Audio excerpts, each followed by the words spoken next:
Television channel এইচবিওর series euphoria দিয়ে ২৮ বছর বয়সী অভিনেত্রী সিডনি সুইনি বিশ্বজুড়ে আলোচনায় এসেছিলেন, কিন্তু ২০২৫ সালে তার ক্যারিয়ার যেন দুই মেরুর গল্প হয়ে ওঠে। একটি ছবি বক্স অফিসে মুখ থুবড়ে পড়লেও আরেকটি সিনেমা তাকে এনে দিয়েছে জীবনের সবচেয়ে বড় সাফল্য।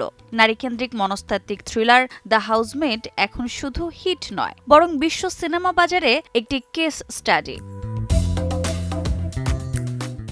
ফ্রেডা ম্যাকডেফেনের বেস্ট সেলার উপন্যাস অবলম্বনে নির্মিত এই ছবিতে সুইনির সঙ্গে আছেন আমান্ডা সেফ্রিড ও ব্র্যান্ডন স্কলেনার। পরিচালক পল ফিগ মাত্র $৪৫ মিলিয়ন বাজেটে নির্মাণ করেছিলেন সিনেমাটি, কিন্তু ২৩ থেকে ২৫ ফেব্রুয়ারির সপ্তাহান্তেই বিশ্বজুড়ে টিকিট বিক্রি থেকে আয় প্রায় $২৯৫ মিলিয়ন, বাংলাদেশি মুদ্রায় প্রায় ৩০০ কোটি টাকা। এতেই ভেঙে গেছে পল ফিগের আগের রেকর্ডধারী ব্রাইডসমেড এর সাফল্য।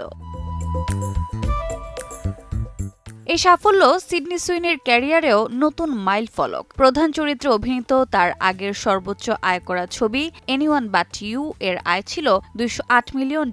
দ্য হাউসমেট সেটিকে অনায়াসেই ছাড়িয়ে গেছে। এমনকি ২০২৫ সালের বেশ কয়েকটি আলোচিত ও সম্ভাব্য অস্কার জয়ী ছবির চেয়েও বেশি ব্যবসা করেছে এই সিনেমা, যা অনেককেই চমকে দিয়েছে। মহামারীর পর যখন বিশ্ব বক্স অফিস এখনও পুরোপুরি ঘুরে দাঁড়াতে পারেনি, তখন দ্য হাউসমেট নতুন করে প্রশ্ন তুলেছে, মাঝারি বাজেটের নারীকেন্দ্রিক সিনেমা কি শুধু স্ট্রিমিংয়ের জন্য? পল ফিগের উত্তর পরিষ্কার, না। তার মতে, ভালো গল্প আর মানসম্মত নির্মাণ থাকলে নারী দর্শকরাই হতে পারে বড় পর্দার সবচেয়ে শক্তিশালী চালিকা শক্তি। দ্য হাউসমেট সেই বাস্তবতারই উজ্জ্বল প্রমাণ। রোজা চৌধুরী, সময় সংবাদ।